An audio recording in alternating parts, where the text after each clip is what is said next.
Good morning, everyone. My name is Jacina Stanton Buttram, and welcome to Black Lives Matter Plaza. It is truly a sight to behold.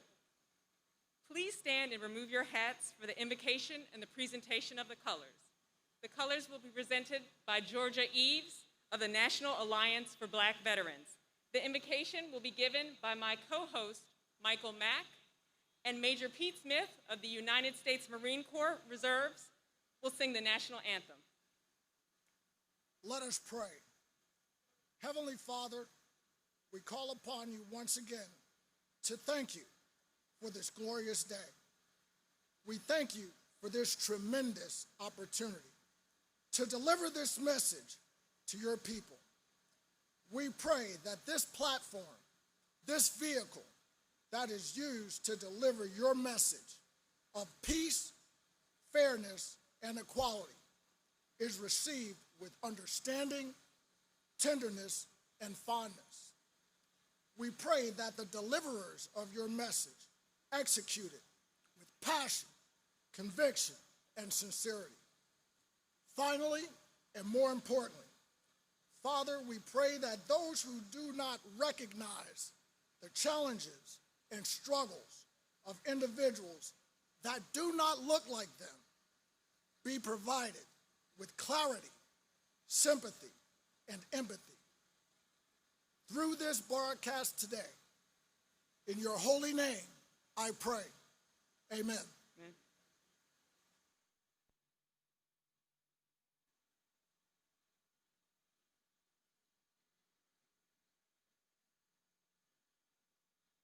Oh, say, can you see by the dawn's early light what so proudly we hailed at the twilight's last gleaming, whose broad stripes and bright stars through the perilous fight o'er the ramparts we watched were so gallantly streaming, and the rockets red,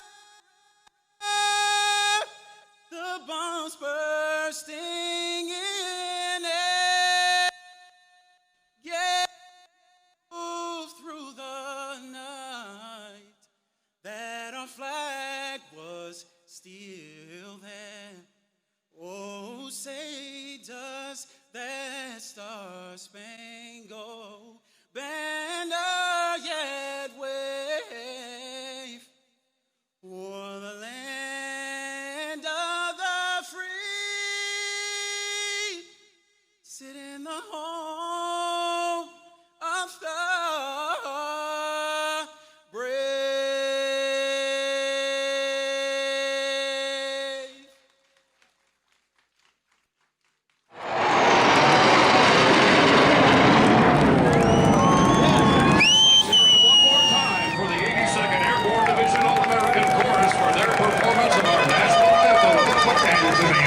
States Air Force Thunderbirds for today's flyover. The flyover that you just witnessed on the monitor here was provided by the United States Air Force. This year, Captain Rimoshay Nelson became the first female Thunderbird pilot. Captain Nelson is a graduate of Howard University and received her commission through the Howard University's Air Force ROTC program. Please join us in a rousing round of applause for Captain Nelson and the diversity and inclusion that the U.S. Air Force has promulgated. U.S. Air Force Thunderbirds have conducted flyovers to honor those on the front line of this pandemic. 2 weeks ago, you might remember they flew over our region in spectacular formation. Well, one of the newest members of the team is a Howard University graduate, and she is making history. Un is here now with her story, a great story, Un. Aaron, good morning, and Jimmy, good morning to you as well. You know, it's so rewarding in our profession when we meet someone who leaves a lasting impression, and Captain Rimoshay Nelson is an Air Force officer who is a leader in her field and just an inspiration to women, girls, and anyone who aspires to achieve greatness. When the U.S. Air Force Thunderbirds roared over the skies of Baltimore, Washington, and Atlanta to salute the area's essential workers, a trailblazing officer flew in formation.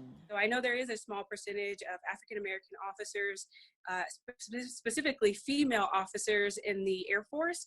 So to be in a position that is visible, to show little girls that this is attainable, to let them know that they can do anything that they can put their mind to, is an absolute honor. Captain Rimashay Nelson is the first African-American woman to be selected to this elite team as public affairs officer. It was not an easy flight to the top. Even when people tell you no to your face because who you are, but your work shows where you should be, I think if you continue to work hard and to go after what it is you want, you will achieve your dreams. This is Captain Nelson's first season with the legendary Demonstration Squadron.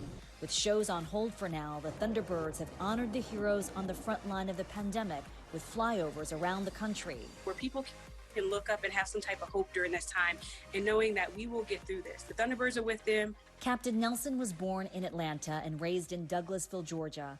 Her parents, a source of inspiration, had the chance to watch a flyover from their home. My parents, who definitely come from a low-income family, who did not go to college, they worked extremely hard to give me those opportunities.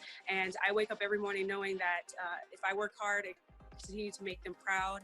Captain Nelson has spent 8 years serving in the Air Force, mostly overseas.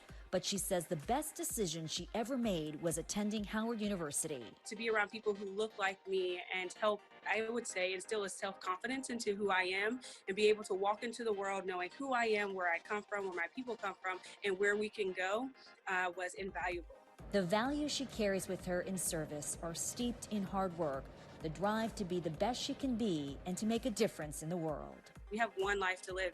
And so I want to do that by giving back, by showing other people what's possible, and to just achieve as much as I can while I have the opportunity to do so. I mean, the sky's the limit, right? Captain Nelson says when people give thanks, they should not only remember the healthcare workers who are heroes, but also the grocery store workers, food service, fast food, and sanitation workers as well, who have to go to work every single day. She knows that she not only represents her fellow airmen, but women of color and little girls who have big dreams. What a role model and just a great ambassador for the Air Force. Aaron and Jumi. She really is. Wow. What a great story, An. Thank you. That flyover presented during the national anthem was from a NASCAR event. NASCAR announced in June of this year that it would be prohibiting the display of the Confederate flag from all NASCAR events. This is the type of symbolic change that is required to speak to the will of the people who want to see a meaningful change. Let's give NASCAR a round of applause for their commitment to changing the prohibiting of the display of symbols of hate. This is the type of symbolic change that is required to speak to the will of the people who want to see a meaningful change.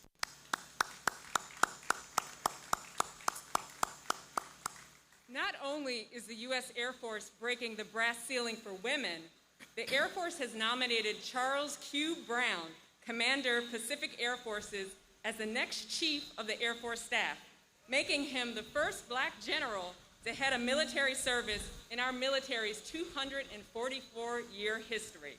Please join us in giving a round of applause for this historic achievement. And here is a brief interview from General Brown sharing his personal challenges on race and advancing through the ranks.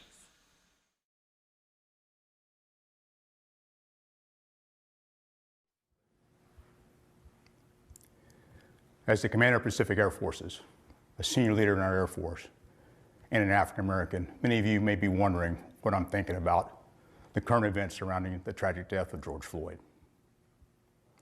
Here's what I'm thinking about.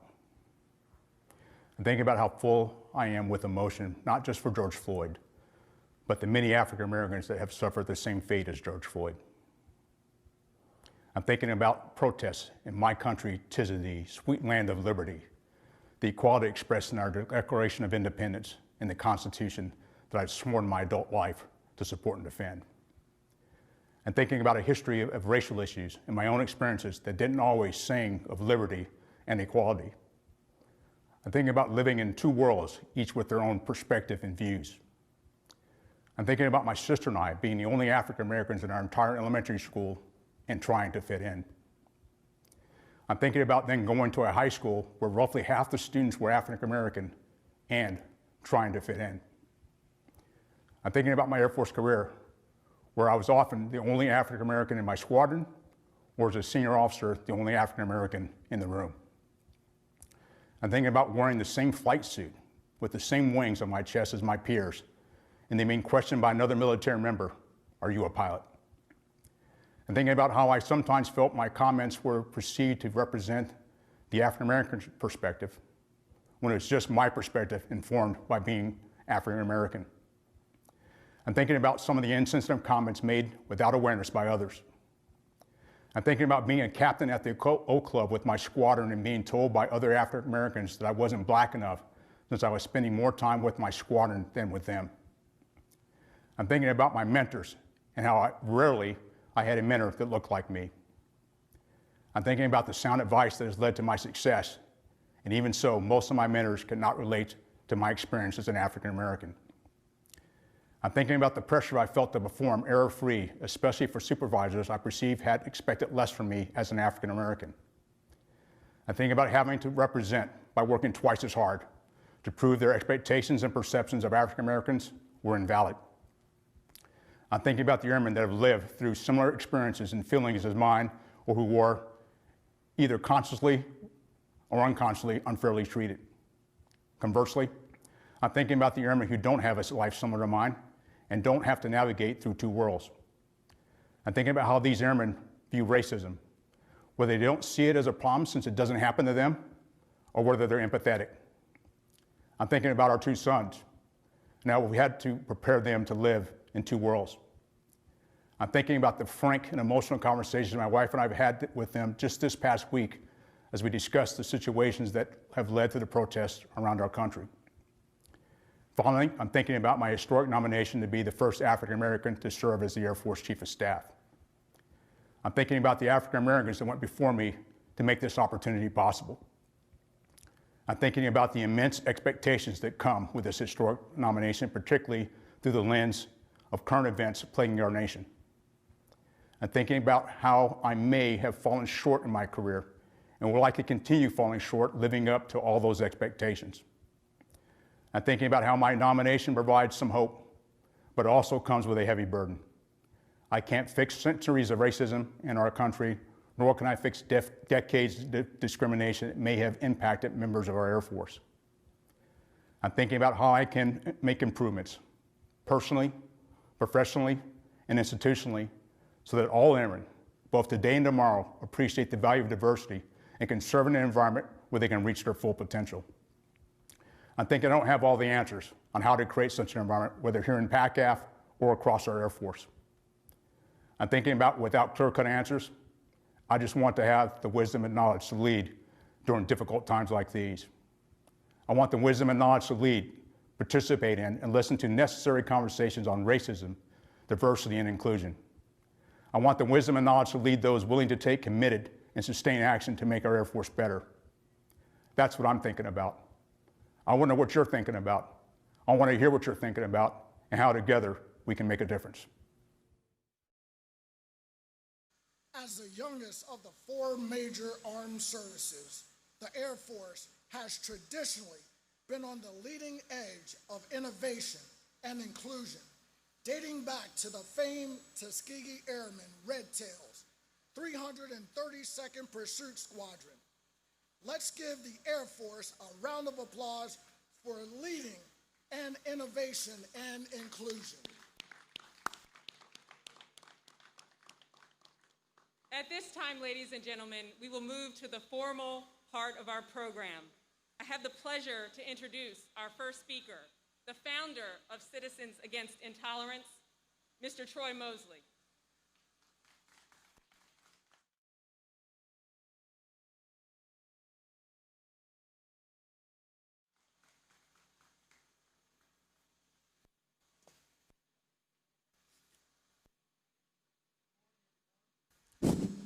morning, everyone.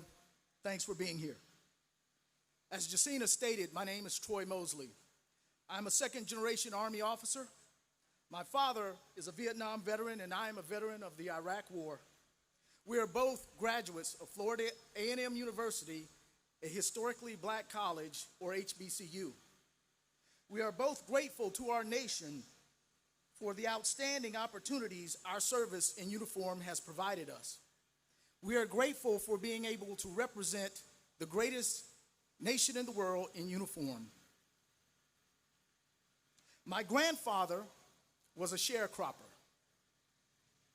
He was never allowed to reach his full potential. The stifling oppression under which he grew up prevented him from reaching to the stars, prevented him from being all that he could be based on what was in his mind and his heart. He was one of millions of casualties of America's structural racial inequality, which persisted since the nation was founded well into today. America and the military have come a long way, but there is still work to be done. The work is evident in the 2019 West Point graduating class. A class of 1,000 cadets contained 34 women, the most ever to graduate from West Point since the Academy began to accept women in 1976. The second largest number of female graduates, 234. The largest number of Latino Americans, 88. The 1,000th Jewish cadet ever. These achievements didn't happen by accident or roll in on wheels of inevitability. They were the result of a concerted effort by former Army Chief of Staff Odierno.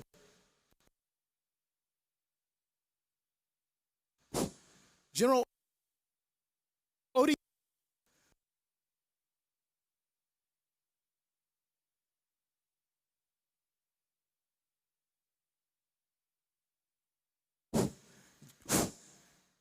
It was a deliberate act on the point of West Point to reach out to look for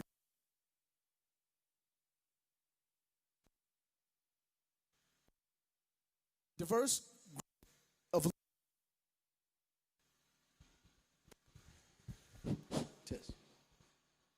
this diverse group of leaders represents a capability that is the wellspring of diversity within our nation. This potential, if not developed, is only potential. That is the challenge before us today. The great irony is that these lieutenants will serve at bases named for Confederates, men who betrayed their oath to God and country and killed hundreds of thousands in order to preserve slavery and a belief in racial supremacy. I started Citizens Against Intolerance with a group of friends a little over 2 years ago to advance the plight of the military and America on issues of inclusion. Our vision is to create a society where no one's potential is limited by bias. I can also tell you, as a black man growing up in the late 1960s, there are few instances I can recall where my experiences were not marred by race or racism. And for many people of color, that is the rule and not the exception. We are here today to foot stomp the need for change that supports greater structural equality in all its forms. Today, we still pay homage to men who are on the wrong side of history. Inexplicably, we have found a way to honor men at the height of their malfeasance, men who betrayed their oath to protect and defend the United States Constitution in order to preserve American chattel slavery. These 12 U.S. Army taxpayer bases were built between 1917 and 1942. At that time, 90% of all black Americans lived in the Deep South under a system of de jure segregation also known as Jim Crow. They had no say, they had no voice in politics, but rest assured their tax dollars were used to construct these bases. They were forced to participate in their own subjugation. We call this taxation without representation, and that's one of the fundamentals that our country was founded against. Before we can atone, many people within our nation want forgiveness for these sins. But before there can be forgiveness, there must be a repenting for the wrongs. Until we as a nation have this reckoning, we will always struggle with the issues of America's original sin. They say that history does not repeat, but it rhymes. To borrow vernacular from my 3 adult children, history is spitting bars at us right now. How will we respond? What will we tell our children that we did in this moment? Are we going to be moved to action, or will we sit idly and let this moment pass us by? The novel coronavirus has eliminated the distractions of the daily rat race and exposed the results of hundreds of years of structural racial inequality. The murders of George Floyd, Breonna Taylor, Rayshard Brooks, and Sean Monterosa in this moment have touched off protests around the world. The world's citizens know that racial inequality is one of the greatest existential threats to our America's representative form of democracy. Americans and people across the world want to see this experiment succeed because the world knows that America is the world's greatest hope for a society that values all humanity equally. We understand the palpable frustrations of those who want to see change brought about yesterday. We share your frustration, but I would submit that toppling statues is not only the wrong thing to do and is dangerous, but we can do better. Real change, lasting change, requires more resolve and more determination. Martin Luther King Jr. reminded of this in his letter from a Birmingham jail, just how difficult change is. Dr. King, in speaking to a group of clergy that were urging him to be patient and wait for change, had this to say: "It is the strangely irrational notion that there is something in the very flow of time that will cure all ills. Time is neutral. It can be used either destructively or constructively. I am coming to feel that the people of ill will have used time more effectively. We will have to repent in this generation, not merely for the actions of the people of ill will, but for the silence of the good people. We must come to see that human progress never rolls in on wheels of inevitability. Progress through the tireless efforts of persistent work of men and women of good conscience, willing to roll up their sleeves and ally with God to do the hard work that is necessary to bring about lasting change. And without this hard work, time itself becomes an ally of those who wish to preserve social stagnation." So, my challenge to you today: are you registered to vote? If you are registered to vote and vote habitually, are you registered to be a poll observer?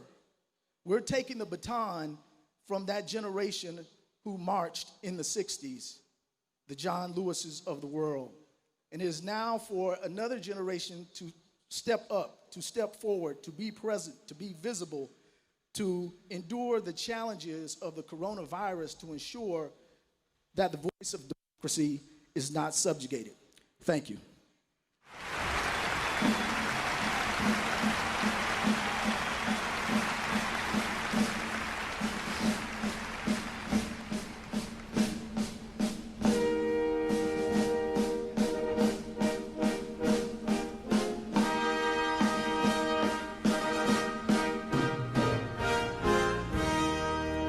More beautiful,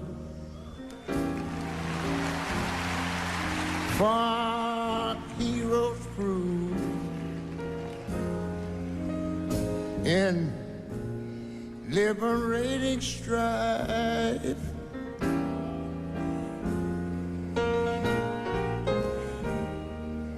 who more than self their country loved, and mercy more than laughter. What I'm singing about tonight is this America, sweet America. May God thy glorify.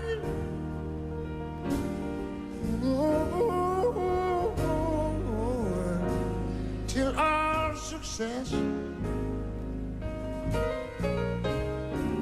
be nobleness and every gain divine. And you know, when I was a little boy, I remember we always sang these words. Oh, beautiful, far spacious skies, far amber waves of grain,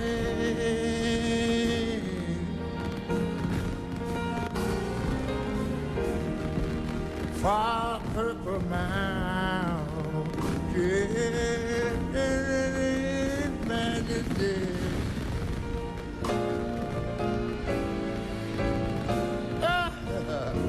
Above the fruity plain. Now wait a minute now. America, oh, America.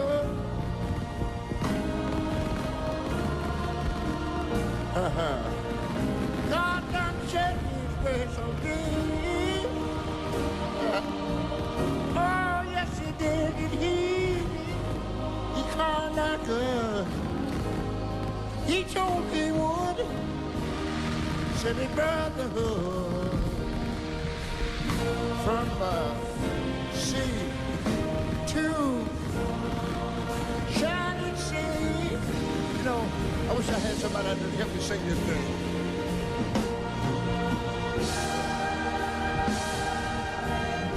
America, oh how I love you, America. You know my God, He done shed His grace on me. God ought to love me for it, 'cause He saw me cloud like good. Oh yes He did. Said me brotherhood from sea to shining sea. Lord, yes, Jesus, oh my Lord, I want to thank you, Lord.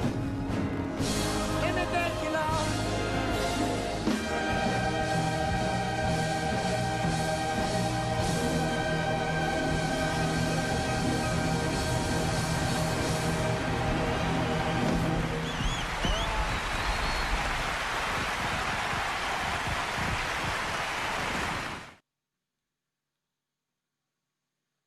Ladies and gentlemen, thank you for gathering today to participate in our inaugural rally to honor our heroes. 72 years ago today, President Harry Truman signed Executive Order 9981, which desegregated the armed forces and cast our military as unlikely champions for inclusion and true equality of opportunity. The President's executive order was one of the most sweeping pieces of executive authority of all time. It was the first federally sanctioned rebuke of the belief in white supremacy. Since the Reconstruction era, what many people may not know is Harry Truman signed the executive order partly in response to the atrocities committed against Black and brown service members, reintegrating into American society following World War II. While white soldiers were receiving welcome home parades in New York City and all over, black soldiers, especially in the South, with their mercenary Jim Crow laws, were being treated as second-rate citizens after fighting and some dying for their country. 3/4 of a century later, black Americans and athletes peacefully protesting police brutality against citizens of color is still somehow controversial today. So far as America has come on issues regarding racial equality, there is yet again still work to be done. To raise public awareness of the aforementioned work and truly galvanize us, all of us, to turn out en masse on November 3rd to voice our thoughts at the ballot box. We're putting on an incredible program today to capture the energy of this moment and channel it toward voter turnout. We need you to turn out.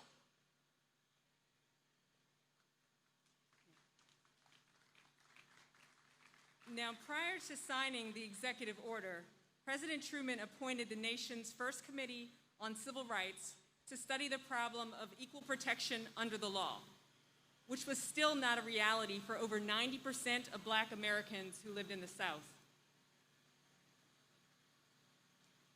President Truman's Committee on Civil Rights was comprised of some of the nation's best economists, academians, historians, and industry leaders. The board was chaired by Charles Edward Wilson, CEO of General Electric. You can see him on the screen. And 2 females, Dorothy Rogers Tilley and Sadie Tanner Moselle Alexander, who was the first female to receive a PhD in economics and also the first female to receive a law degree from the University of Pennsylvania and the first woman to practice law in the state of Pennsylvania. And I actually attended law school in Pennsylvania, so that means a great deal to me. The committee was progressive and revolutionary in every respect. On October 29, 1947, the committee produced an explosive 178-page report entitled "To Secure the Rights." The report proposed to establish a permanent Civil Rights Commission, Joint Congressional Committee on Civil Rights, and a Civil Rights Division in the Department of Justice, a requirement to develop federal protection from lynching, and a permanent Fair Employment Practice Commission, an absolution of poll taxes, and a federal law against police brutality. The report to secure these rights would become the cornerstone of what we know today as the modern civil rights movement, and it would reach its apex some 20 years later with the passage of the Civil Rights Act of 1968, spearheaded by the Honorable Dr. Martin Luther King Jr. Practically all the measures contained in the report were eventually adopted, except for 2, a federal law against lynching and a federal law against police brutality. Now, it's noteworthy to recognize that our country knew in 1948 that many of our nation's police forces had been co-opted by men to support an unconstitutional caste system. We are still struggling with issues of police violence perpetrated against unarmed, often innocent, black and brown citizens. And we didn't have the political will then to address that specific issue, but we must find the resolve in this moment to do better with the Federal Anti-Lynching Protection Act, and also as the House of Representatives passed a measure this year, which stalled in the US Senate, unfortunately because there was an objection by one of the senators for the definition of lynching. The US Senate formally apologized in 2005 for failing to outlaw the practice of lynching, and long ago adopted other measures to make racially motivated killings federal crimes. The NAACP's Crisis magazine reported on all lynching in the United States until 1968, when the practice finally ceased to become commonplace. From 1882 through 1968, 4,743 lynchings occurred in the United States. Of these people that were lynched, 3,446 were black. The black people who were lynched accounted for 72.7% of the people lynched. These numbers seem large, but it is known that not all of the lynchings were recorded. Out of the 4,743 people lynched, 1,297 white people were lynched, 27.3%. Many of the white Americans were lynched for helping black citizens or refusing to support the Jim Crow caste system. In April of 2018, the Equal Justice Initiative dedicated the National Museum and Memorial to all of the American victims of lynching in Montgomery, Alabama. The museum and memorial are entitled the National Memorial for Peace and Justice.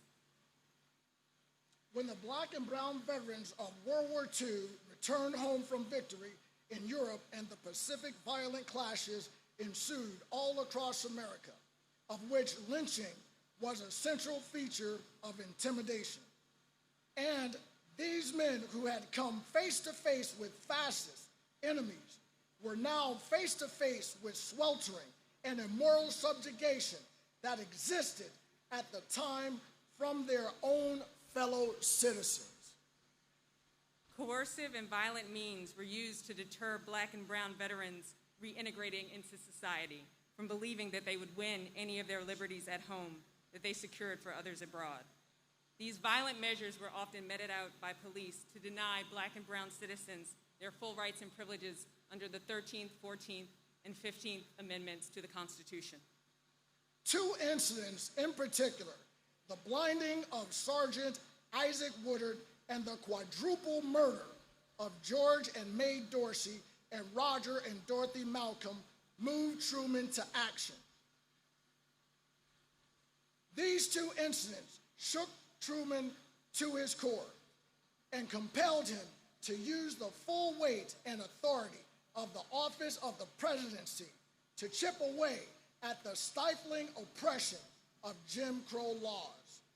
The Southern sociopath political structure of that time was enshrouded in a racially based caste system that made black and brown Americans permanent second-class citizens with no hope of attaining any mainstream social, cultural, or political life, or from achieving any form of systematic upward mobility. Truman was pushed by everyday Americans like you and I, and the Black Free Press, to make good on America's promise for freedom for all citizens. But Truman didn't believe in social equality. But he knew that black and brown Americans were not getting a fair deal. And he wanted to refashion our democracy into a role model system of governance that would be shopped around a war-torn world, and it would be something to emulate. Thankfully, the United States and our military have come a long way from those days, and we are here today through hard work, civic activism, and by the grace of God to celebrate that progress. However, we would be naive to believe that all is well here within the nation. Despite our progress, we are still each and every day confronted with glaring racial inequities in policing, housing, education, health, home ownership, and other things. Virtually every American institution is still affected by structural racism, as evidenced by the disproportionate numbers of Black and brown citizens that were affected by the coronavirus, and also by the tragic killings of Ahmaud Arbery, George Floyd, Breonna Taylor, and Sean Monterosa, who was shot by police in California while kneeling with his hands up. As it always has been and always will be, our military is a subset of America. The problems which plague our country impact our armed services too. As we ebb and flow on that constant myriad of social issues, our institutions must be the gatekeepers of the values that undergird our society. Most paramount among them are these values is that all people are created equal and therefore should be treated as equal. One tragedy, which you may be less familiar with, was the tragic murder of Army Second Lieutenant Richard Collins III, who has been posthumously promoted to First Lieutenant by the United States Army. The lieutenant was murdered on the University of Maryland's campus following a night of celebration with his friends in anticipation of his graduation that was to have taken place the following week. Here today to tell his story are his mother and his father, Don and Richard Collins Jr., founders of the Second Lieutenant Richard Collins III Foundation for Social Justice.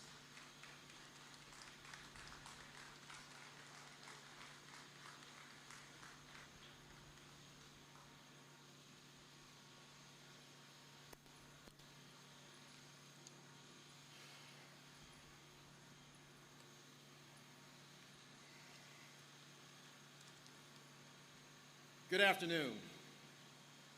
First, we'd like to take a moment to thank Mr. Troy Mosley for granting us the opportunity to speak with you today. We'd also like to thank Mr. Carl Snowden for his gracious recommendation that allows us to stand before you.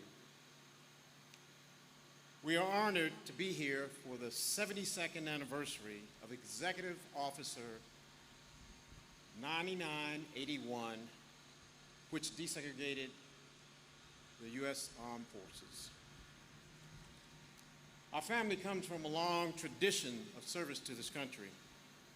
My father was in the Army and fought in the Korean War. I served in the Navy and fought during the Vietnam War.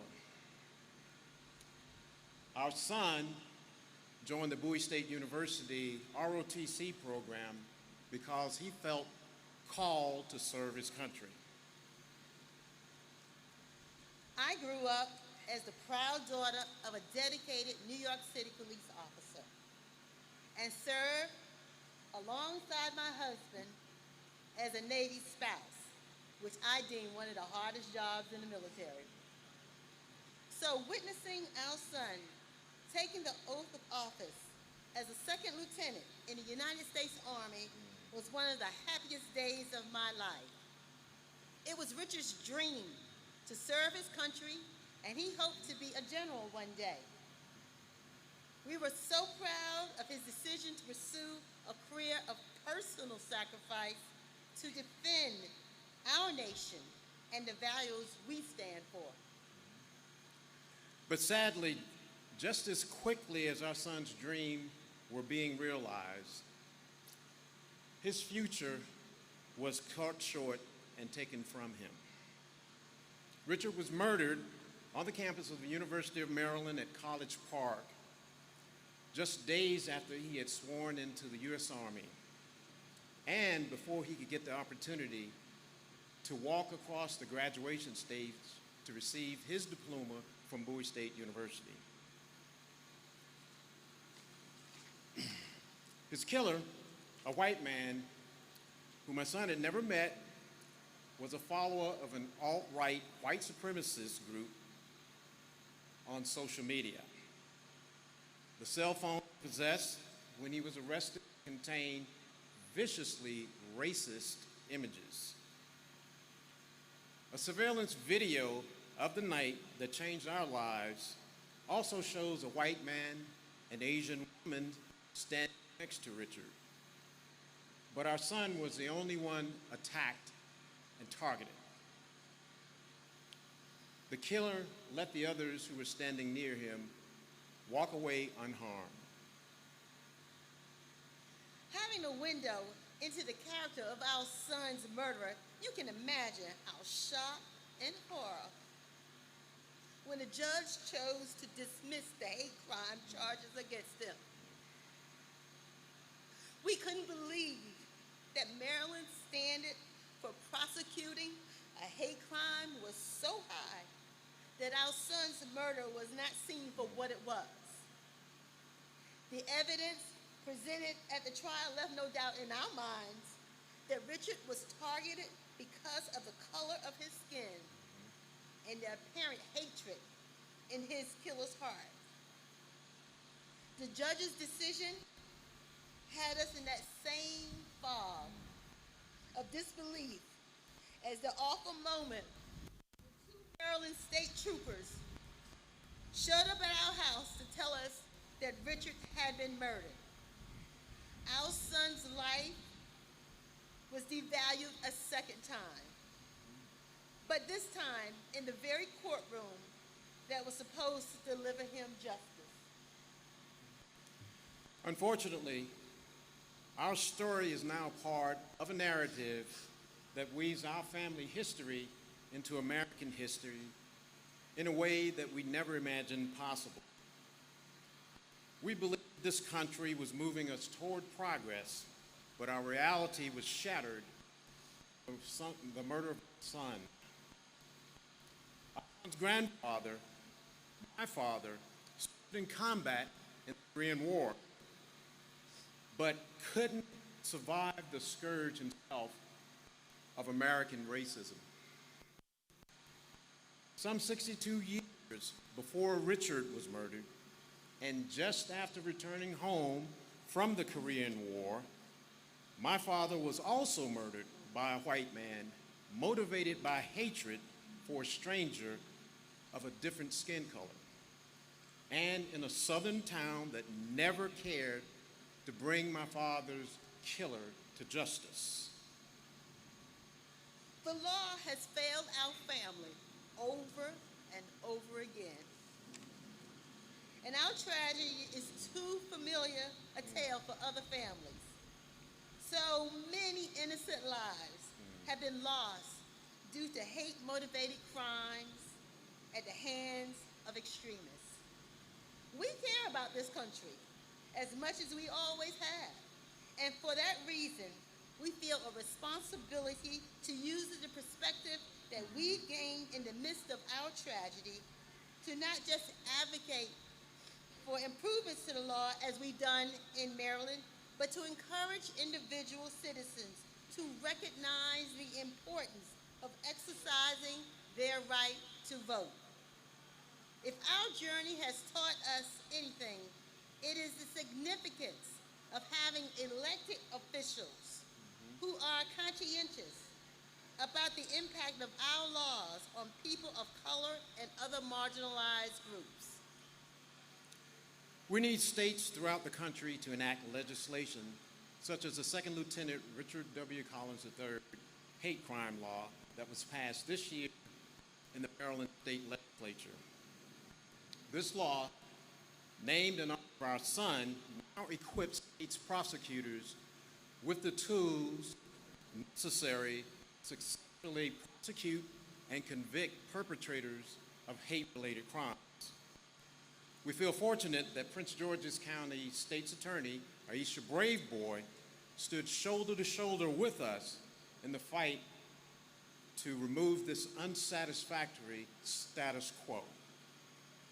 We need leaders that will stand against the senseless targeting of minorities and people of color with violence and fight the laws that continue to keep us in a situation where we're combating hate. Not only that, but to work to dismantle an entire system that disadvantages people of color in this country. But neither of those things can happen without action from you. We must demand a better society for all and humbly recognize that if hate is still claiming the lives of patriotic citizens, that we've got our work cut out for us. My wife and I are committed to civic action to help bring healing to deep societal wounds through the foundation we have created in memory of our son. Our foundation, the Second Lieutenant Richard W. Collins III Foundation, stands as a reminder of our son's bright light that was prematurely extinguished because of racism, and of the ongoing sacrifices of black and brown people for the country that they love. In honor of our son, Second Lieutenant Richard W. Collins III, we hope that one day we'll finally see a country that loves those same black and brown people in return. We will never, ever forget our son, Lieutenant Collins. We ask that you reflect on what it means for all people if given a model citizen like our son, and it doesn't protect him, where are we? One of the last statements my son made to me on the day of his commissioning was, "Mom, the world will know my name." We're hard at work to make sure that statement rings true.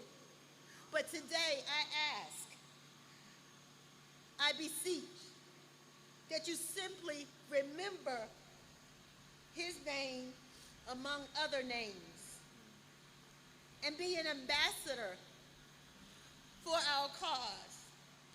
Help us shine a light on the work that needs to be done to rid our society of hate and all of the men and women in uniform by doing your duty as a citizen, committing to vote in all elections, whether it's local or national.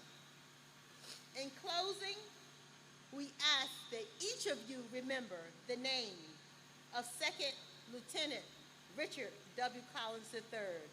Blessings. Thank you.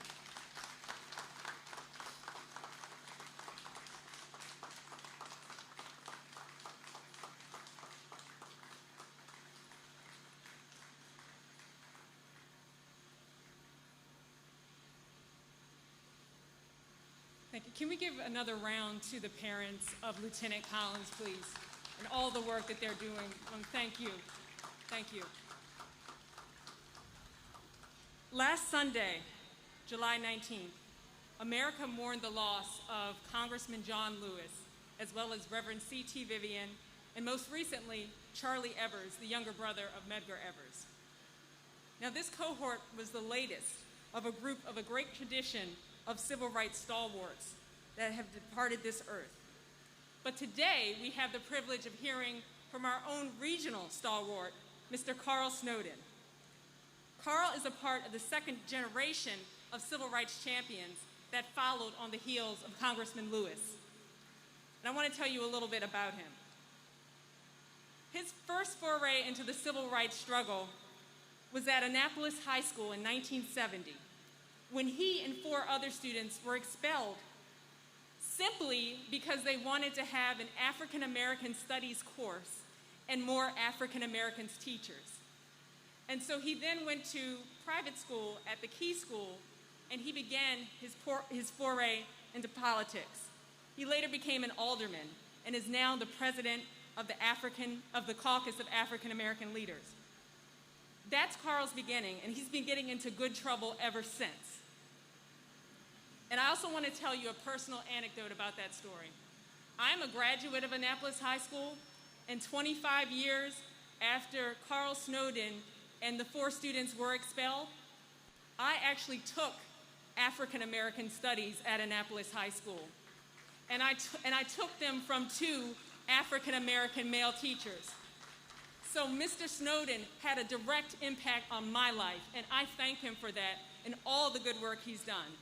Ladies and gentlemen, Mr. Carl Snowden.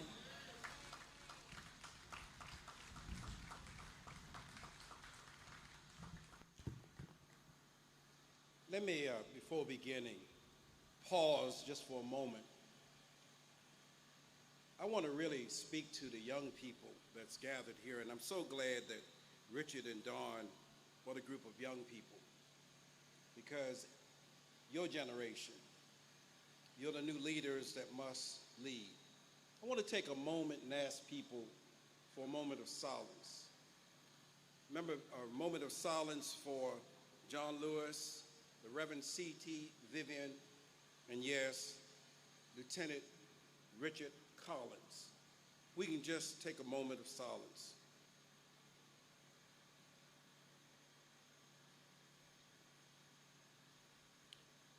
Thank you. We're at blocks from the White House. We're at an area that has now been called Black Lives Matter Plaza. Before getting into my remarks, I want to take a moment to thank Troy Mosley. Troy Mosley. Troy has made it possible for us to be here. He has raised the question whether or not we should be honoring people who are traitors to the country. He has raised the question, what will our nation be? We'll take the moment to recognize a few of our former and present elected officials. Our delegate Mike Rogers is with us from the Maryland General Assembly. Former delegate Clarence Taggart Davis, personal friend of mine, who's also from the Maryland General Assembly, and Councilman Pete Smith, who was from Anne Arundel County. And we have people who served in the service that's here that I would like to acknowledge. Louis Bracey, who served in the Army, Jeff Henderson, who served in the Marine Corps, and others who've come to participate in today's event. To the master, he who put wetness in water. To the master, he who put blue in the sky and allows birds to fly. To the master, he who brings us here at this moment, at this hour, to look at where America is. To the master, who we come and humble ourselves and honor this afternoon. We're here to celebrate an anniversary. Celebrate the fact that 72 years ago, as has been noted,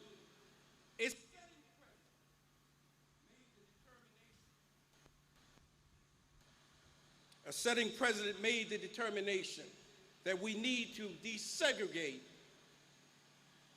We need to desegregate the armed forces. But history is a funny thing. If you don't know your history, you'll wind up giving credit to the wrong person. It is true that President Harry Truman desegregated the armed forces. But what Americans need to know, there was a tall African-American man by the name of A. Philip Randolph. A. Philip Randolph told the nation, we will bring hundreds, thousands of black people to march on Washington unless you integrate the armed services. It was the threat of Americans of color coming to Washington, D.C. that had a vacillating president by the name of Harry Truman changed his mind and desegregated armed services.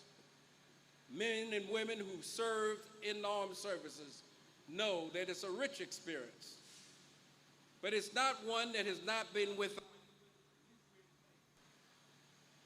My father served in the Korean War, Brother Richard. But my father served at a strange time in American history.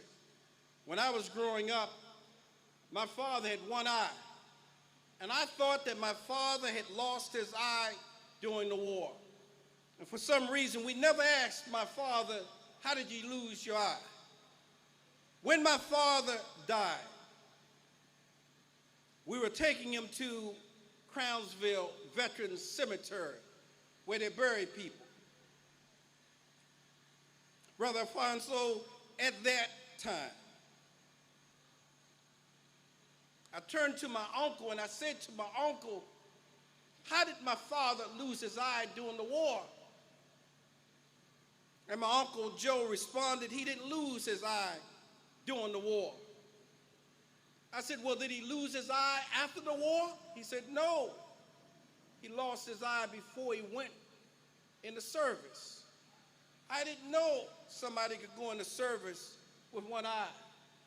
But at that time, the need for American soldiers was so great that those who had disabilities were allowed to go in. And my father, interesting enough, became a sharpshooter.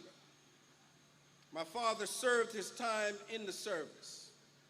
Years later, I would learn that my father lost his eye because America, under another president, had a program called the CCC.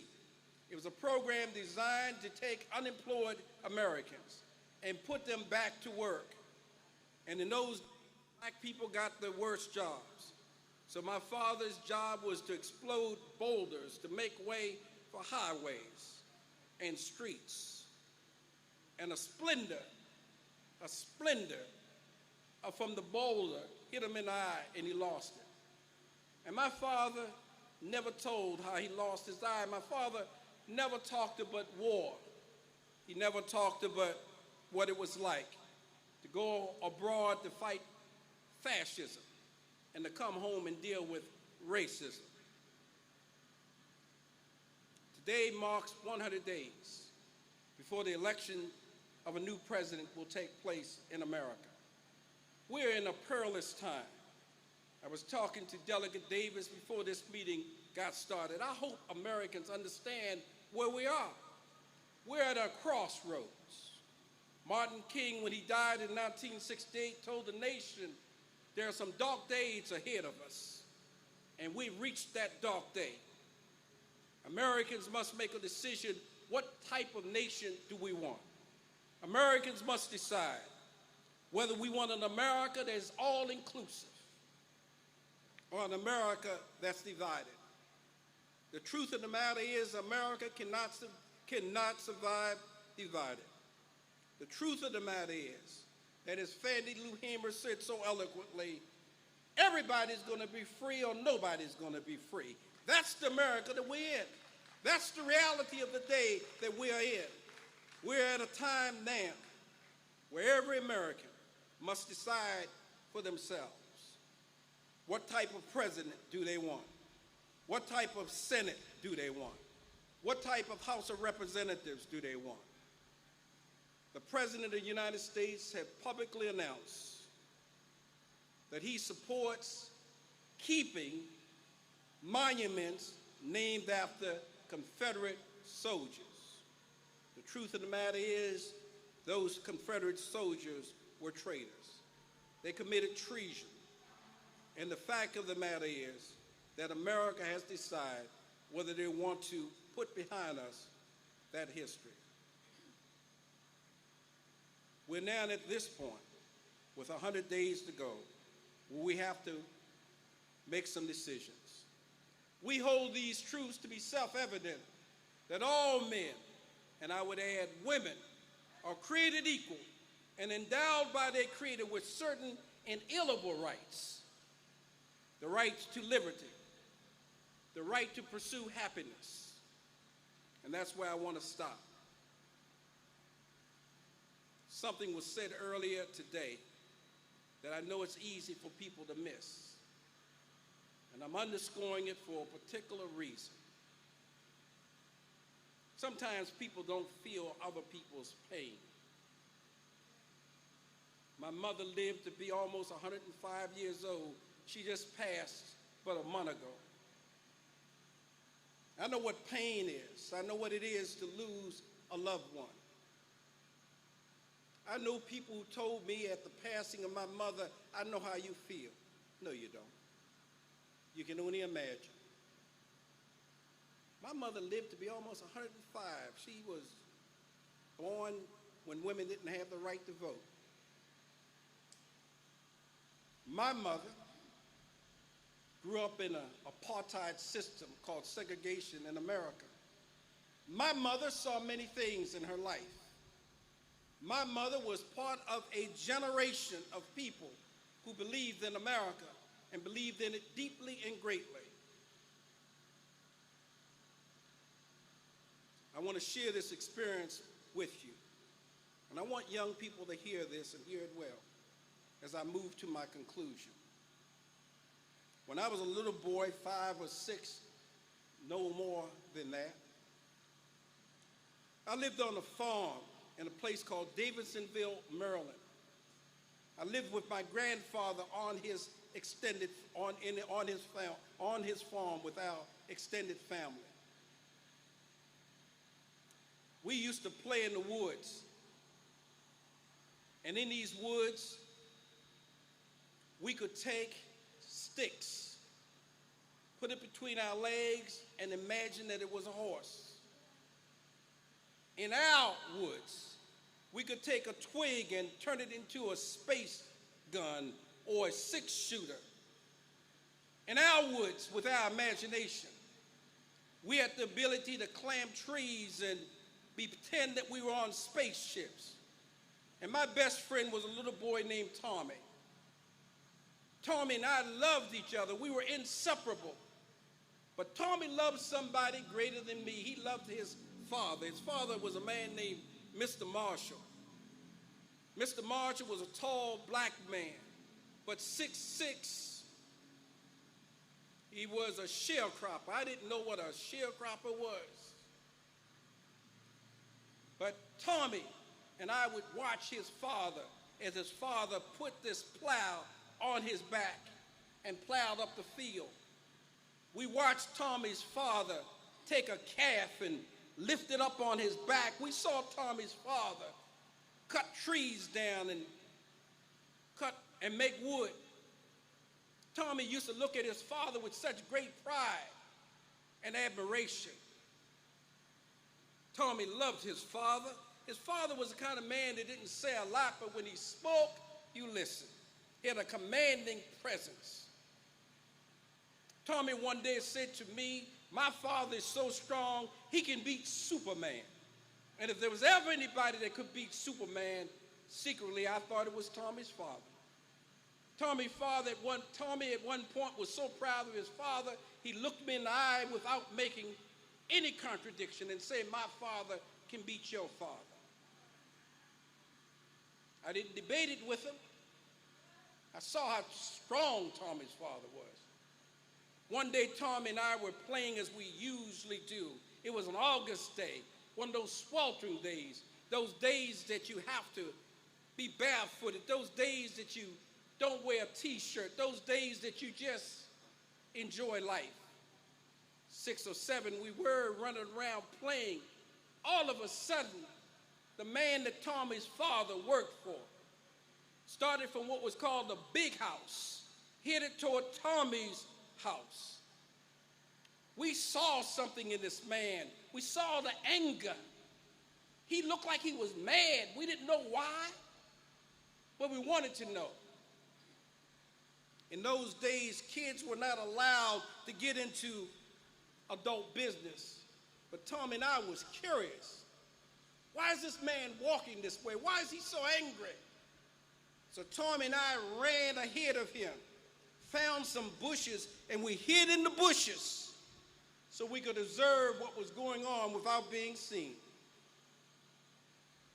This man, who happened to be white, got down to Tommy's father's house.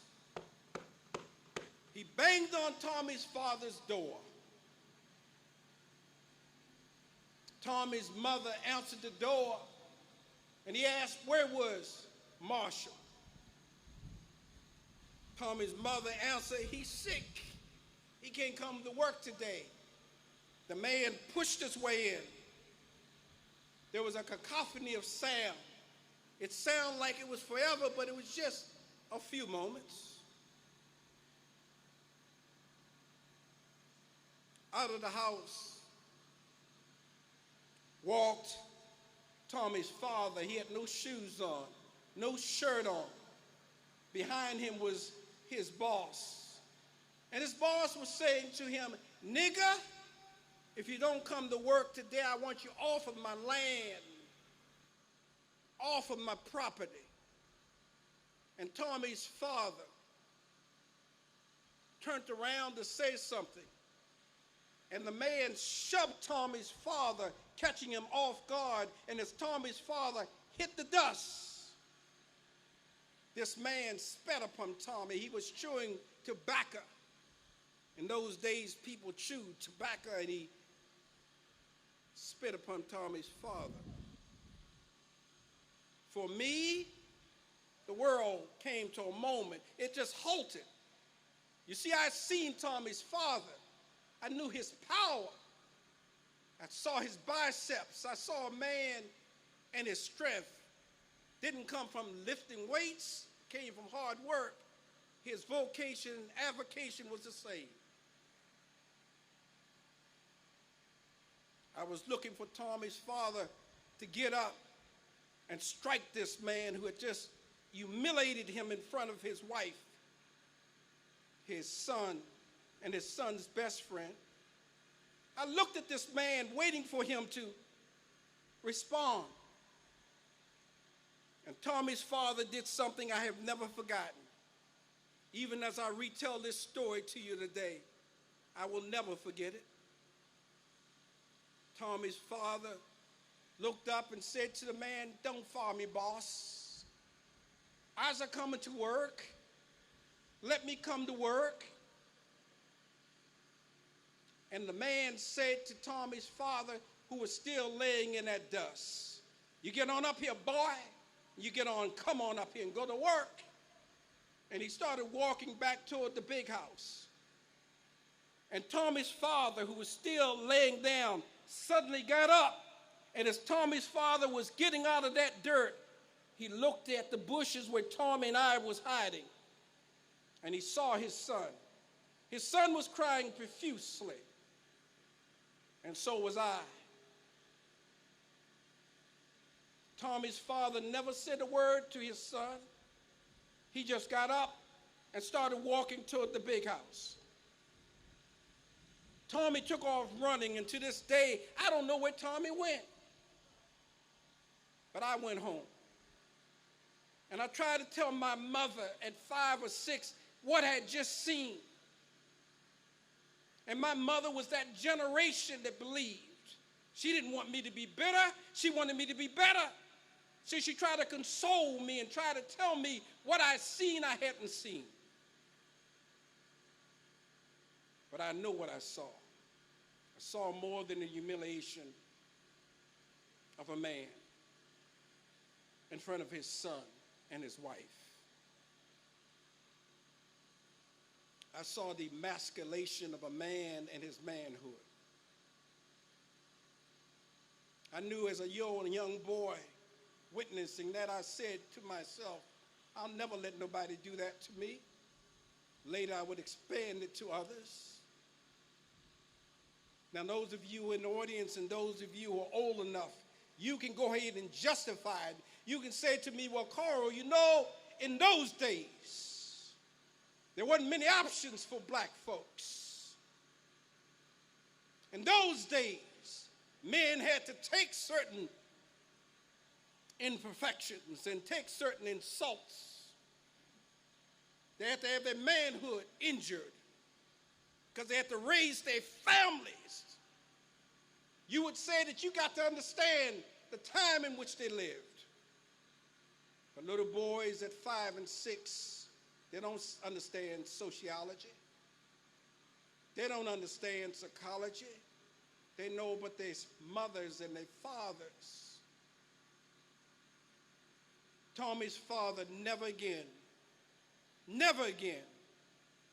told me that his father was stronger than mine. There was something that happened to Mr. Marshall as well. That man that used to walk with such a commanding presence. The man that used to have the glint in his eye, it was gone. Something happened on that day that changed him and his relationship with his son forever. I want y'all to hear something. I want you to underscore something. When Dawn and Richard talks about their son that they raised with great expectation, a son that they had great hopes for, great aspirations for. It's not enough just to say, we're so sorry for your loss.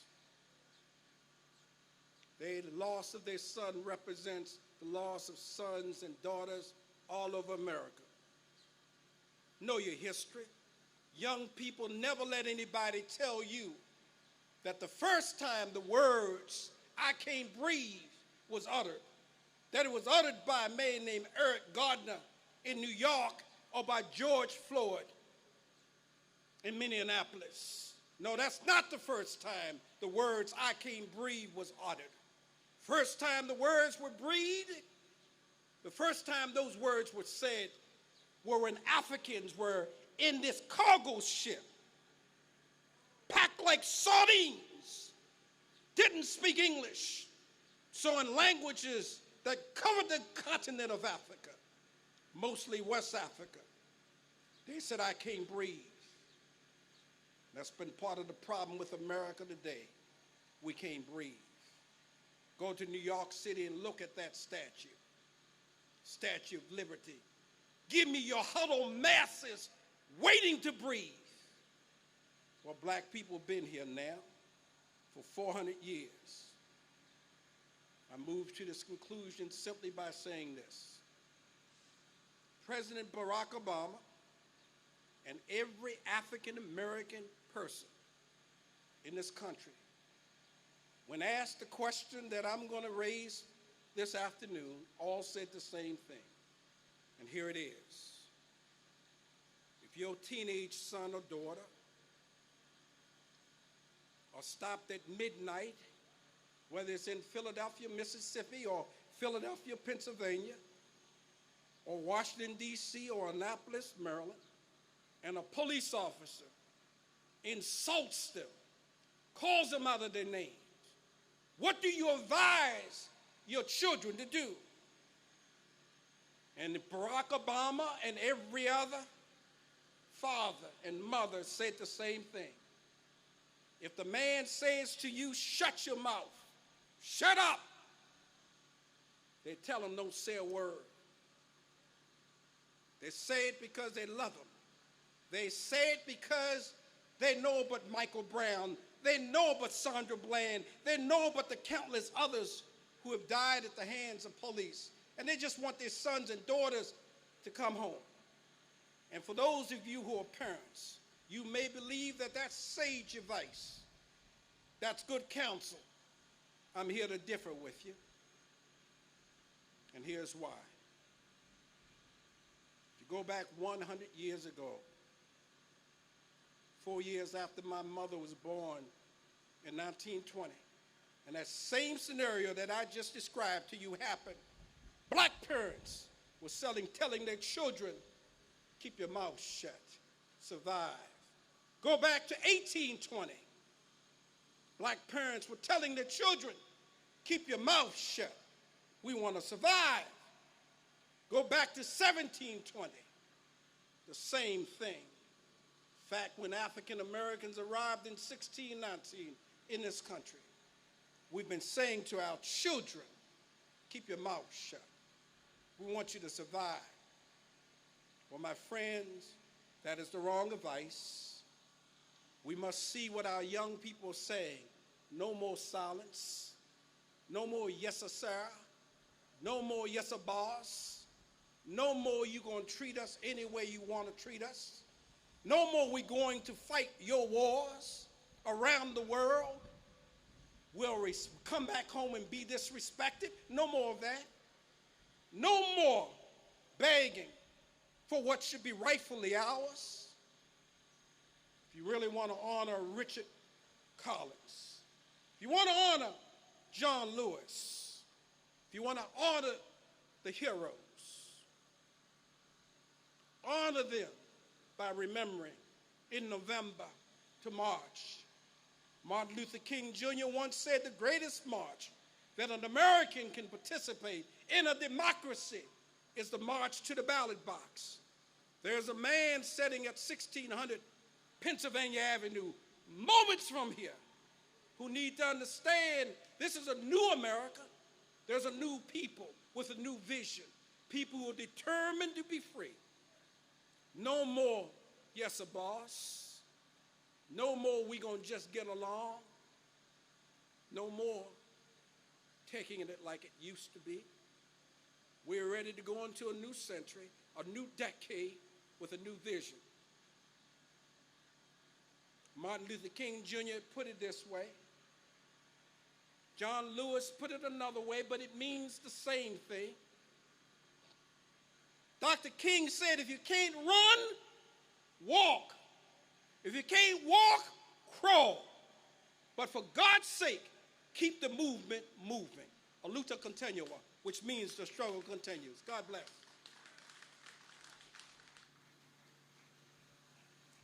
America and its military enjoy a symbiotic relationship that is as old as the nation itself. Our military draws its legitimacy from the American people and is comprised of the American people. Communities all over the nation give this country their sons and daughters in hopes that the military will instill the smart order and discipline that has made it the envy of this world.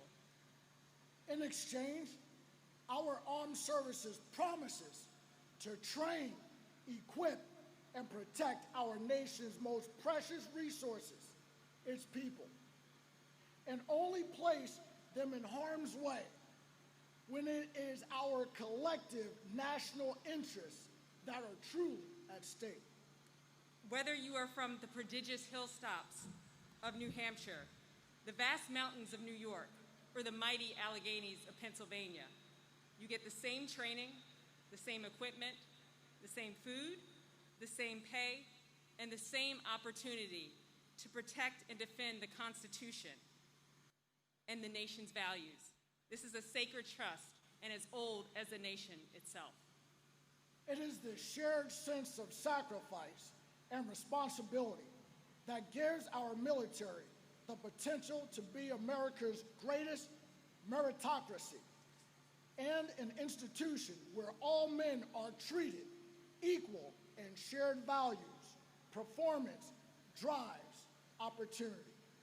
This is a special contract between America and its citizens. That is the foundational building block of our democracy. When this implied trust breaks down, when performance is not rewarded appropriately, and the sacrifice is not shared equally, morale, performance, and effectiveness all suffer. The troops know when performance is being rewarded. It reflects in their willingness to serve. Similarly, in America, when our citizens are not treated equally under the law, and when the burdens of society weigh more heavily on certain communities, and the fruits of democracy are distributed more liberally in another, our society suffers. America has its foundation on its original sin, American chattel slavery. The institution of slavery helped to make America a global superpower faster than any other nation in the world. Very early on, minority communities understood that one of the strongest arguments that they could articulate was for full inclusion in America's democratic republic and to serve our country in uniform and join the fight for democracy. And its black and brown citizens have fought and died in every American war that it has ever engaged in.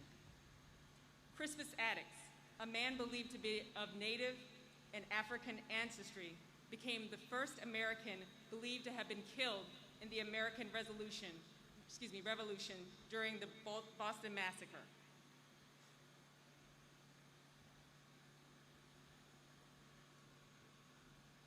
During the American Civil War, the Emancipation Proclamation, signed by President Abraham Lincoln, freed all enslaved Africans in the slave-holding Confederate States.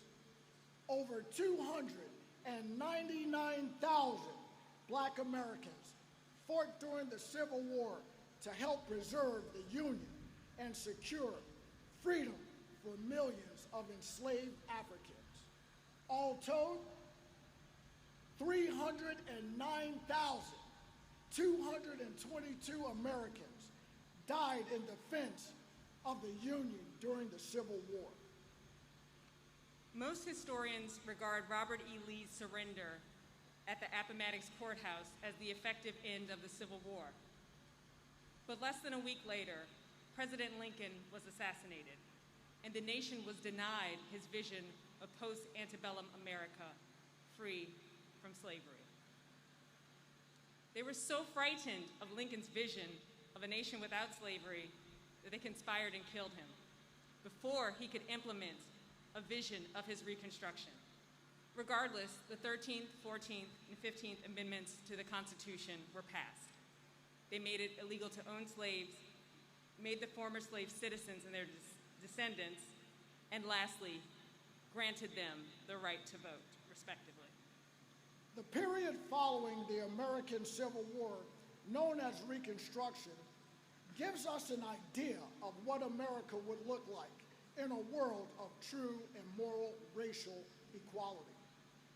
For the first time in the history of our nation, Black men were elected to local and state government. There were a total of 2 senators and 15 U.S. representatives elected during this significant era. There is a great deal of anger against the newfound freedoms of the former enslaved people through means of terrorism and violence. The Ku Klux Klan was formed. Many members were actually former Confederate soldiers, and their main purpose was to terrorize and intimidate Black citizens from seeking real independence, from obtaining any real form of wealth, and achieving socio-political advancement. President Ulysses S. Grant sent federal troops to enforce the 13th, 14th, and 15th Amendments all across the South. For the first time in the history of our country, Black schools, banks, and businesses flourished. Some 1,500 Black Americans were elected to local and state offices, but still, they were pushed back with secret Black codes and redlining and vagrancy laws, which sought to approximate the slave-master relationship as close as possible. The tenuous struggle between the newly formed political insurgency and freed men was ended with the ratification of the 1876 presidential election. Presidential candidate Rutherford B. Hayes offered an end to Reconstruction in exchange for Southern states casting their electoral college votes for him. In exchange, Hayes promised to bring an end to the federal troops who occupied the former Confederate states. Without the protection of federal troops, once again, the Ku Klux Klan reigned terror among Black citizens, which for all intents and purposes forced them into second-class citizenry that would last for almost 100 years. A narrative of the lost Southern cause was being developed and spun across America. Content with this unwritten truth, Northerners returned to the process of industrializing and getting on with their lives. Our next speaker, retired Army General and Professor Emeritus of History at the United States Military Academy at West Point, Mr. Seidule, holds a PhD in Philosophy and History from The Ohio State University, and is the author of numerous books. His most recent effort, entitled A Southerner's Reckoning of the Myth of the Lost Cause, Robert E. Lee and Me, makes him one of the nation's leading experts on the mythology of the lost Southern cause. We are pleased to present to you Professor Emeritus Seidule. Thank you so much. To Troy and the entire team, this is incredible. I feel so honored to join all of you here today. It's amazing. You have proven that people matter, that passion matters, the facts matter, and we can make our government listen to our people. And I'm honored to be here. We're celebrating the issuance of executive order from President Truman that started the end of segregation in the military. I'm proud of our military, and I'm proud that it led the nation toward a more just society, but we must feel uncomfortable about how much the military also fought equality, uncomfortable about the legacy of slavery and segregation, uncomfortable about the racism that still pervades the American experience. Today I want to talk to you about one symbol of racism that remains all too visible. The military has dozens and dozens of memorials, post names, street names, monuments, and memorials that honor Confederates, that honor the enemy, that honor treason, that honor men who fought for perpetual slavery. Treason for slavery. That's what you need to remember. Treason for slavery. That is the Confederate legacy. No one who serves America, no one who protects America should live and work at a place named after someone who tried to destroy America. Our military, our Army, every service should never, ever honor traitors for slavery. And we must change those names now. We must change those names. To understand the issue, though, we should start with the Constitution. The U.S. Constitution is the foundation of my service to the nation. As the great abolitionist Frederick Douglass said, the Constitution is a glorious liberty document. But we did not start our nation based on equality for all people. But our founding documents provide the means to achieve the goal of freedom for all. As someone who served in the uniform for nearly 4 decades, my service starts with the oath. If you have ever served in the U.S. government, you've probably taken the oath. Congress, civil servants, anyone lucky enough to serve our great country takes the oath. I love the oath, and if you don't mind, I'm going to say that oath right now. It's been the guiding principle of my life. I, Seidule, do solemnly swear that I will support and defend the Constitution of the United States against all enemies, foreign and domestic, that I will bear true faith and allegiance to the same, that I take this obligation freely without any mental reservation or purpose of evasion, that I will well and faithfully discharge the duties upon which, the office upon which I'm about to enter, so help me God. Here's the thing. That oath was written in 1862 as an anti-Confederate oath. When you're talking the purpose of invasion, it's talking about Confederates. It's an anti-Confederate oath. Why? Because the Confederates broke the Constitution. Everyone who has served since 1862 has taken an anti-Confederate oath. Every senator, representative, civil servant, officer, all take that oath. An oath to the Constitution. So let's look at that Constitution. It lists only one crime in the Constitution. It says that treason shall consist only in levying war against the United States. Who committed treason? The Confederates.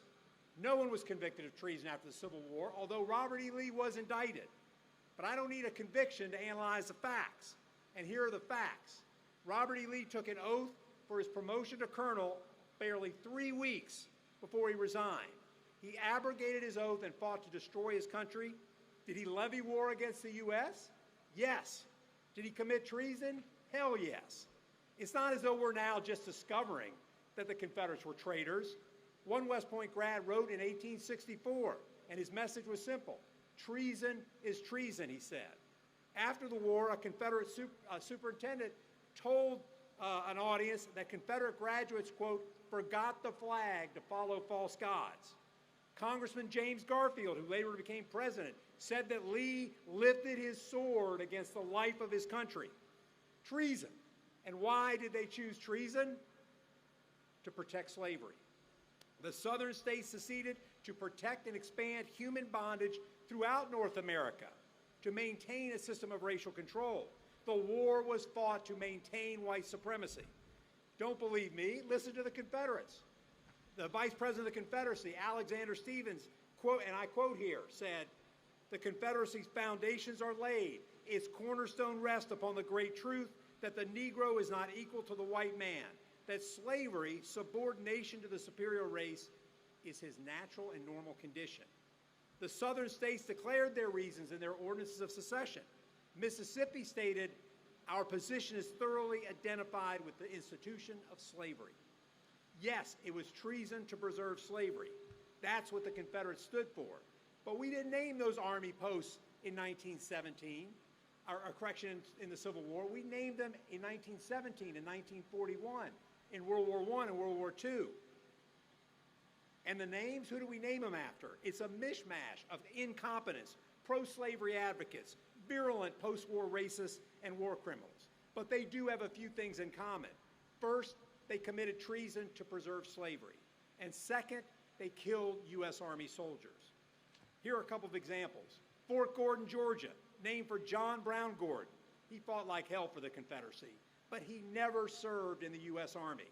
After the war, he gave a speech in Charleston, and he said that if African Americans demanded equal rights, he would lead a race war to exterminate black people.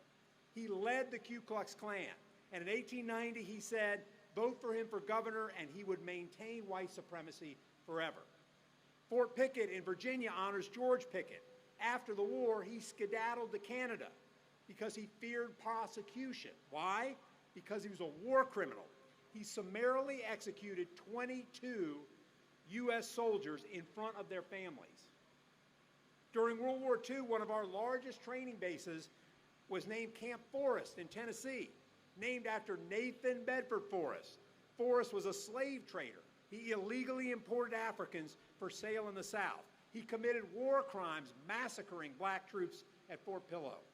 After the war, he founded the Ku Klux Klan, yet we trained 250,000 U.S. troops, including black troops, at Camp Forrest. Luckily, it closed in 1946. So I'm going to tell you about one more, and that's Fort Lee, named after Robert E. Lee. And to me, he's the worst.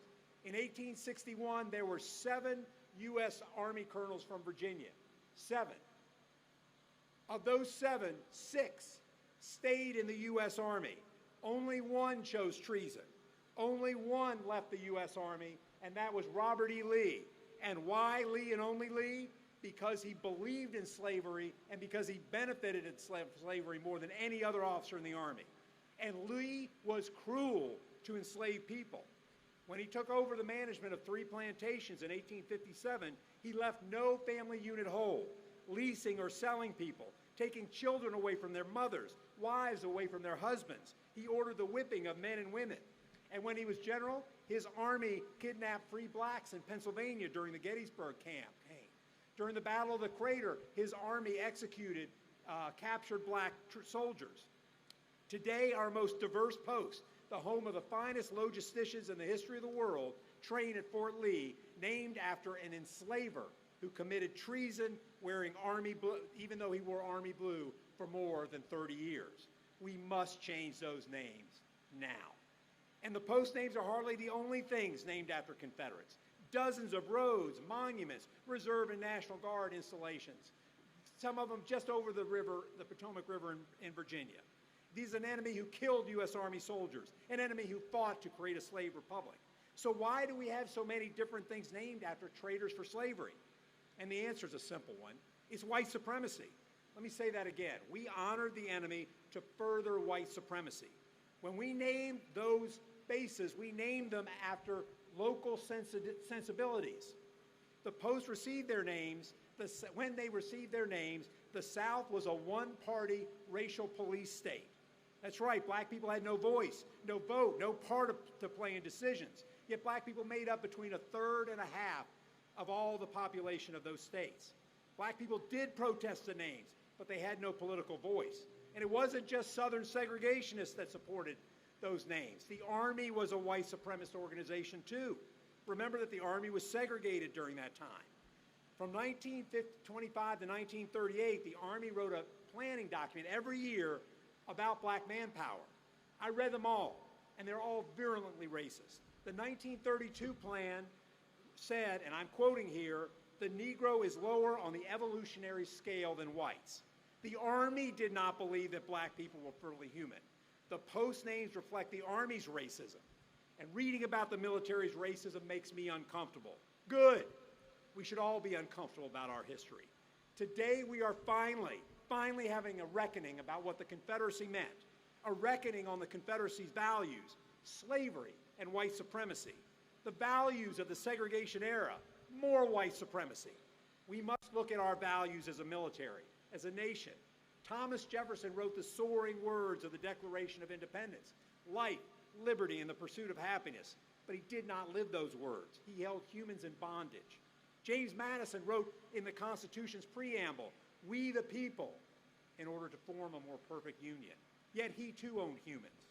It is our duty to ensure the majestic words on our foundational documents achieve their true meaning for all Americans. Yet racism is the virus in the American dirt, affecting everything and everyone who lives in this country.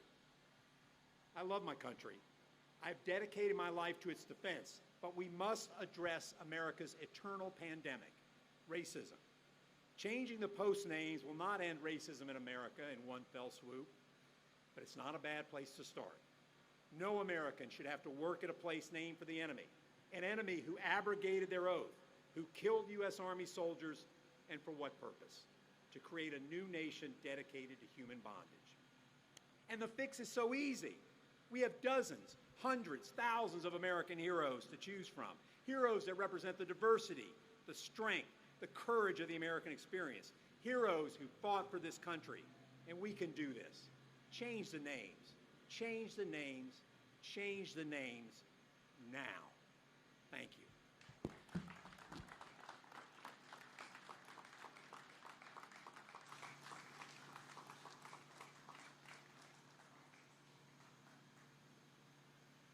Thank you.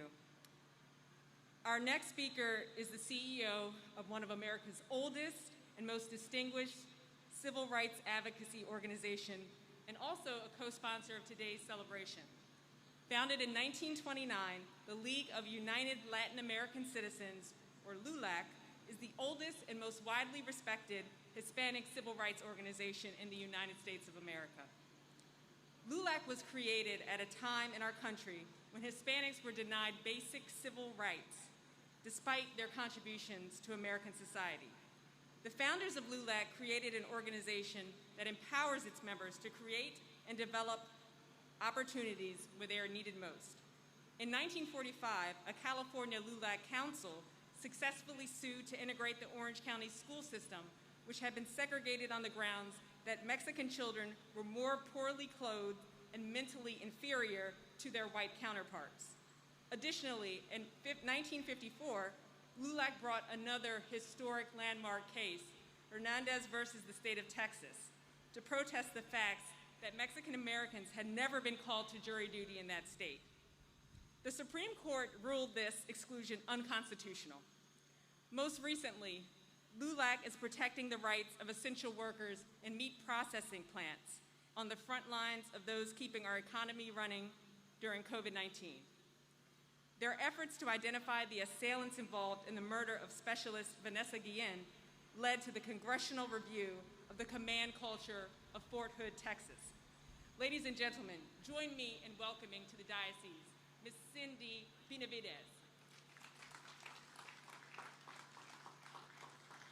Buenas tardes. Good afternoon. My name is Cindy Benavides, and I serve as the CEO of LULAC. And you see, over 91 years ago, LULAC was created in a time when simply coming together could be considered conspiracy, and our people could be hanged, lynched, and killed without ever being a sense of justice. And we find ourselves 91 years later still protecting and defending the Latino community. Today, in 2020, LULAC should no longer exist. And yet, we're as relevant as we were in 1929. Today, we stand united with Citizens Against Intolerance. Thank you so much, Troy, for your dedication and your effort to make sure that we rename our military bases. Today, we stand united with Richard and Dawn in celebrating your son. Today, we stand united with the more than 500,000 foreign-born veterans who have fought for this country. Some have lost their lives.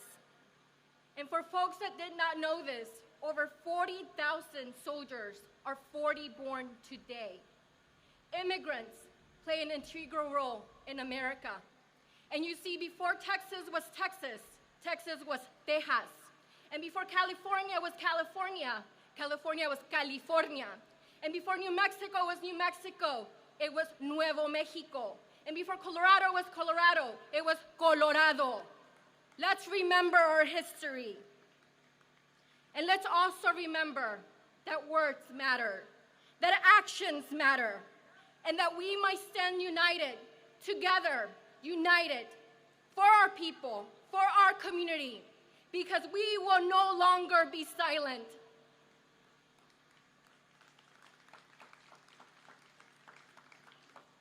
Today I stand here and honor my brother who served in the U.S. Marine and served in Iraq. Today I stand here and honor my cousins who have served all across military branches. Today I stand here and honor veterans who are our heroes. Today I stand here and honor all of our communities because honor must be given to them, even when some don't recognize our history and contribution. The fact is that communities of color have served in all of our military wars, all of them. And there was also a time when women served in the military, when they were not recognized and they were not allowed to serve in the military, and yet we joined the military to protect our country. Today, we honor Second Lieutenant Richard Collins III. And Dawn and Richard, our heart goes out to you because no parent should ever bear witness to what you have bared witness to. Unfortunately, white supremacy and racism still exist in America today. Today we honor soldier Vanessa Guillen, for you see, so many of us are Vanessa Guillen. It is unacceptable that today in our military, 3 in 4 individuals do not report harassment, rape, or assault. 3 in 4. It is unacceptable that today, on U.S. soil, in a U.S. military base, one of the safest places in America, our soldiers are being killed. It is unacceptable today that Fort Hood and the U.S. Army took over 2 months to respond back to the plea of a mother, of Miss Gloria Guillen. And we stand with her and boycott the Army, knowing that they're not doing enough to protect our children. We stand with communities of color and we demand justice and we demand action.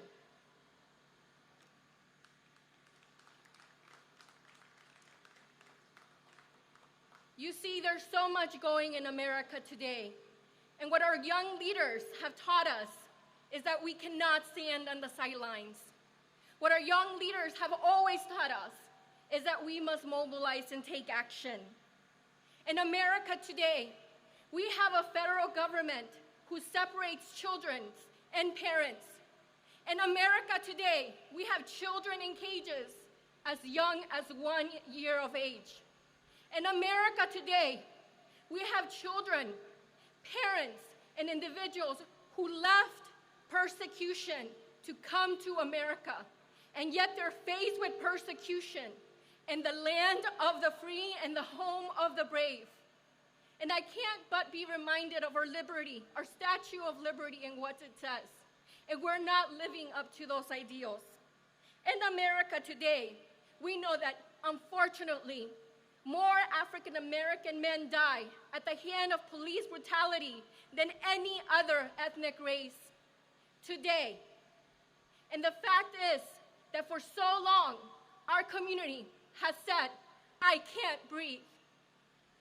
Ya no más, basta. Today we stand united to fight the status quo. And I hope that 1600 Pennsylvania Avenue is paying attention. Because the message that our communities are sending across this entire country is that it's no longer right, nor will we stay silent on the sidelines. Ya no más, basta. We will no longer tolerate racism, discrimination, bias, and white supremacy. We are America, even when you don't recognize us as Americans. Nosotros somos americanos. And I want to just share a quick story because I think this speaks to the values of our country.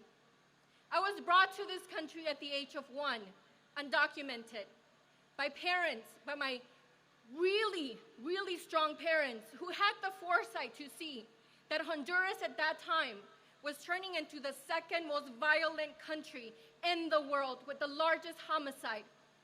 And what they did for me is that they gave me freedom. And only in America can the child of immigrants, an undocumented child who picked up cans in the street of Los Angeles, who cleaned houses, rise up to be the CEO of the largest and oldest national Latino civil rights organization in the country.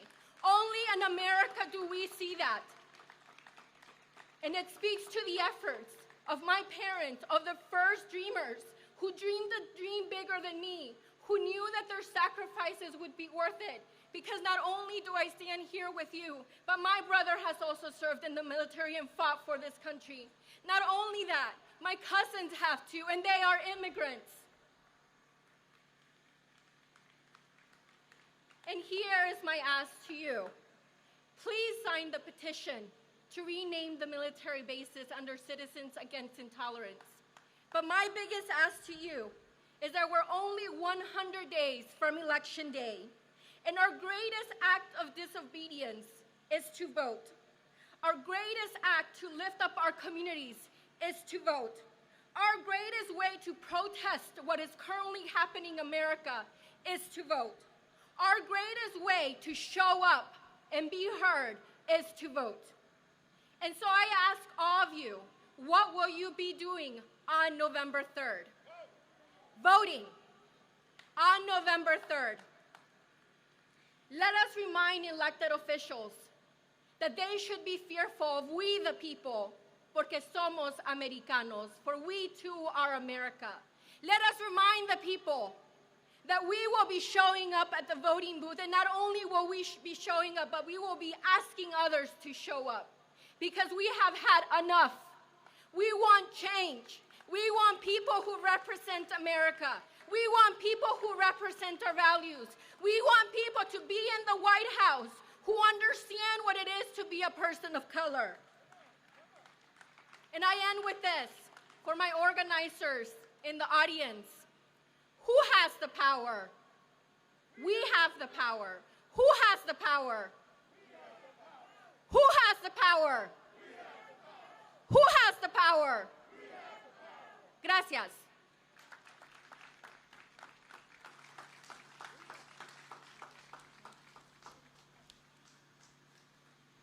Thank you, Cindy, for that powerful message. Now I'd like to welcome back to the podium my friend and the president of Citizens Against Intolerance, Mr. Troy Mosley. Thank you, Jacina. Don and Richard Collins, thank you for sharing your passionate, poignant, and moving story. I'm a father of 3 young adult children, and I can only imagine the suffering and the pain that you will endure. That is a life-changing event that no one can ever get over.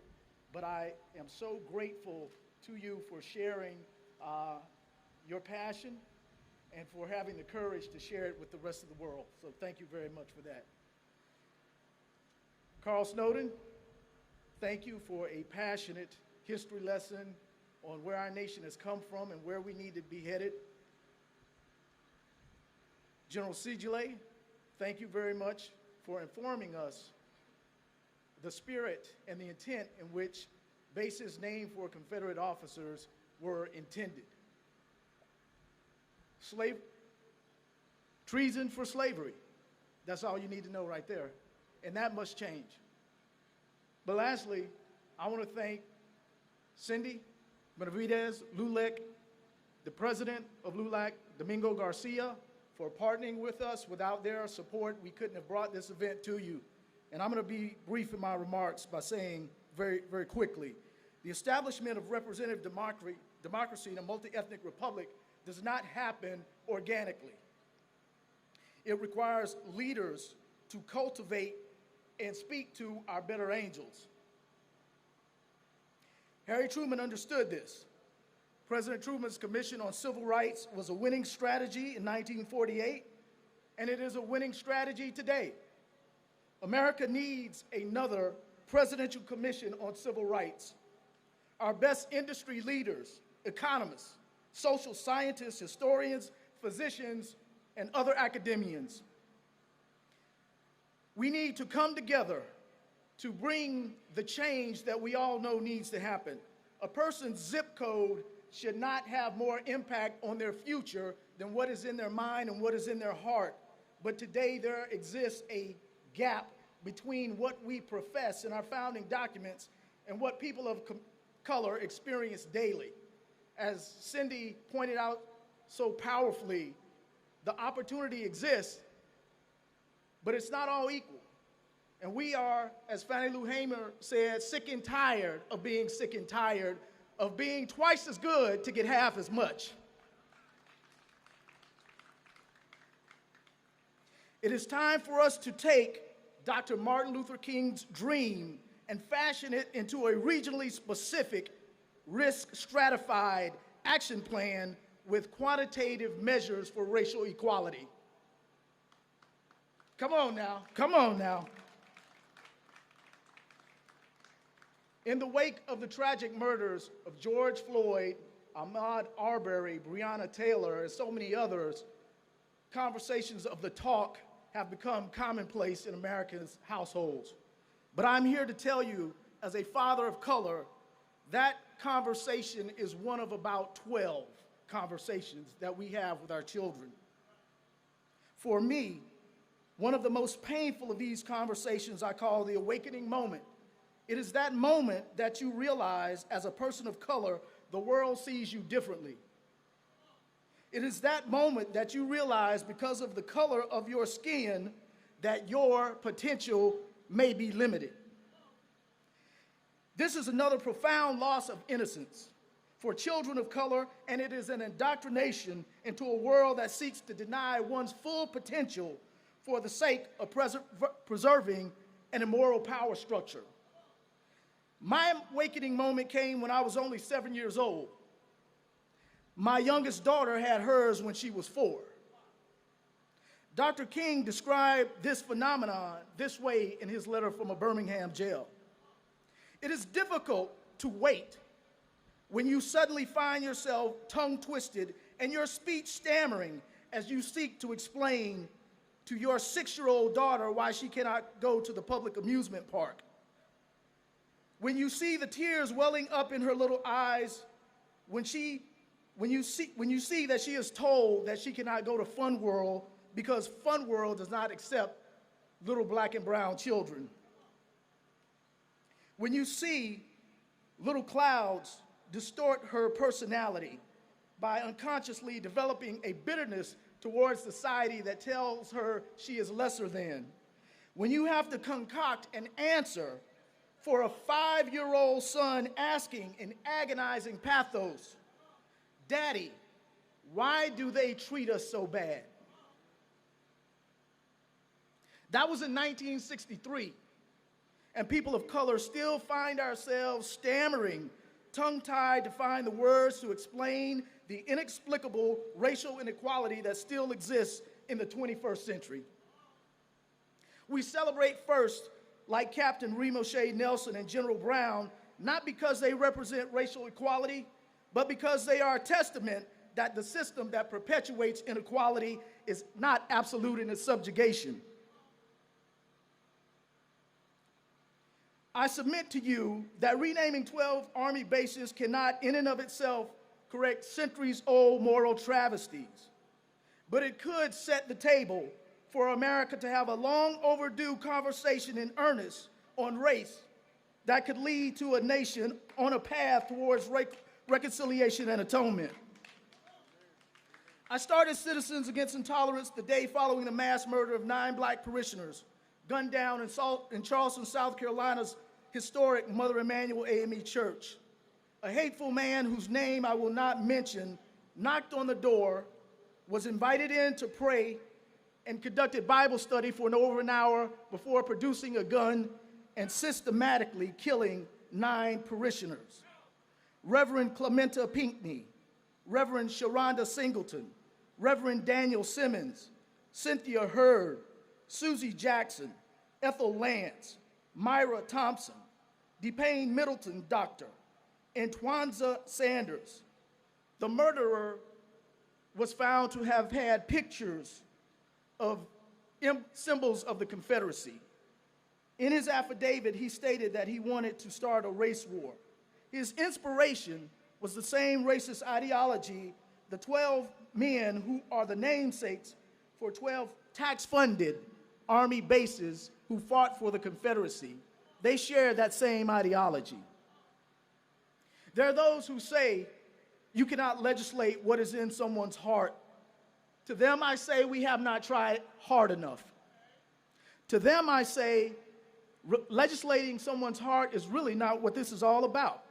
It's about the actions of people that must be legislated. When we formed Citizens Against Intolerance, we did so as a pushback against structural inequality and all forms of bias. Communities of color are tired of seeing our churches, synagogues, and mosques burned. We are tired of watching our judges and their families assassinated. My heart goes out to Judge Esther Salas and her family, who were the victims of an apparent hate crime less than a week ago. How long must we watch our sons and daughters' lives be destroyed by people filled with racial animus?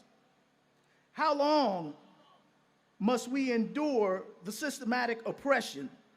My condolences go out to the family of Specialist Vanessa Guillen. The death of a child is something I hope no one ever has to experience. How long must we watch black athletes who speak truth to power be villainized? I submit to you that structural racial inequality is the defining issue in November's election. We have learned the lesson from the 2016 presidential election. As an old African proverb says, life is like a kindergarten teacher. If you do not learn today's lesson, she will gladly teach you tomorrow. That will not be necessary because in 2020, the people of good conscience are going to show up and show out at the ballot box. A month from now, another demonstration will be held to honor the 57th anniversary of the Martin Luther King I Have a Dream speech and March on Washington. While I do not wish to steal their thunder, I will submit the following. 54 years after the passage of the Voting Rights Act, 53 years after the administration of the first black president, the United States is facing a profound period of backlash against the social, cultural, political, and economic promise of all of these events.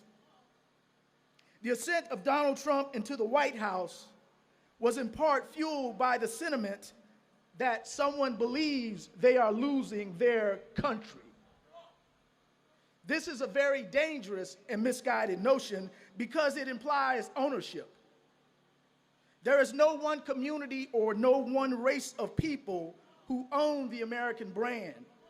That brand has been forged in the blood, sweat, toil, and tears of all Americans from all communities, black, white, Hispanic, Asian, Latino, and of all genders and of all religious identities.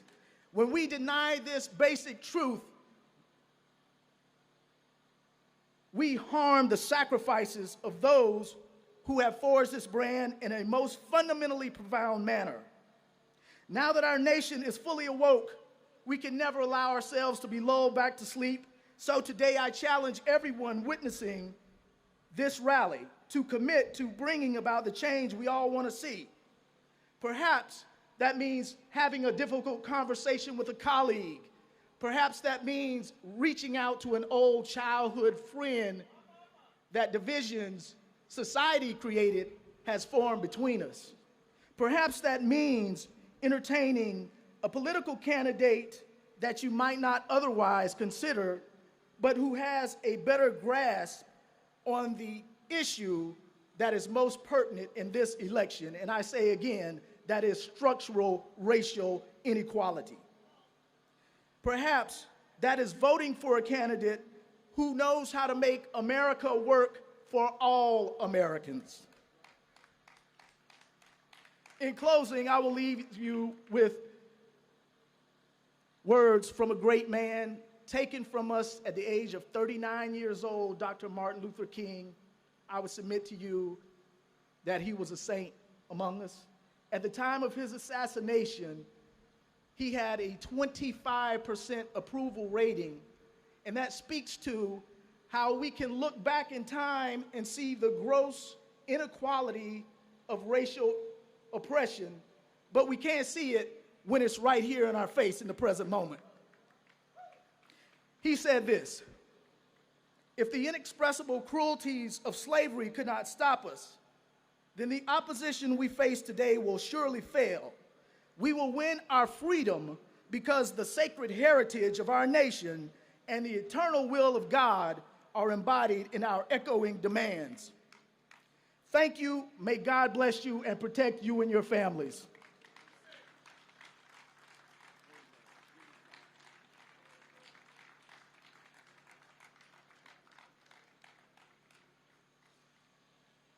Ladies and gentlemen, for those seated, please stand for the benediction. I Have a Dream, a World by Langston Hughes. Let us pray. I dream of a world where man, no other man, will scorn, where love will bless the earth, and peace is past adorn.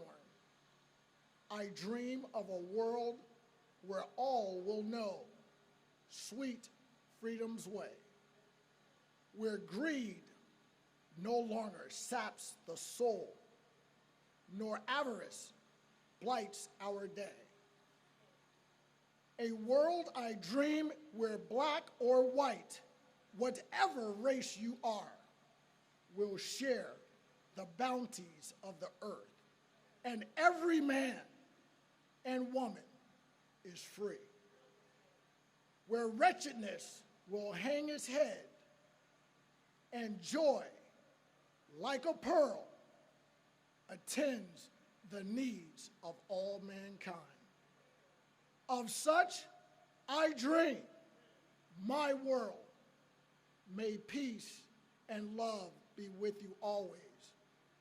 May peace be with you and your loved ones. Amen.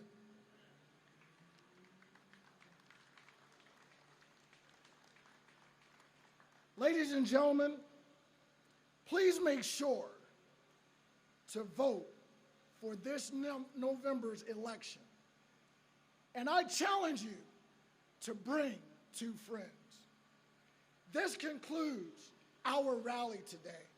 Thank you for joining us. Stay safe and God bless.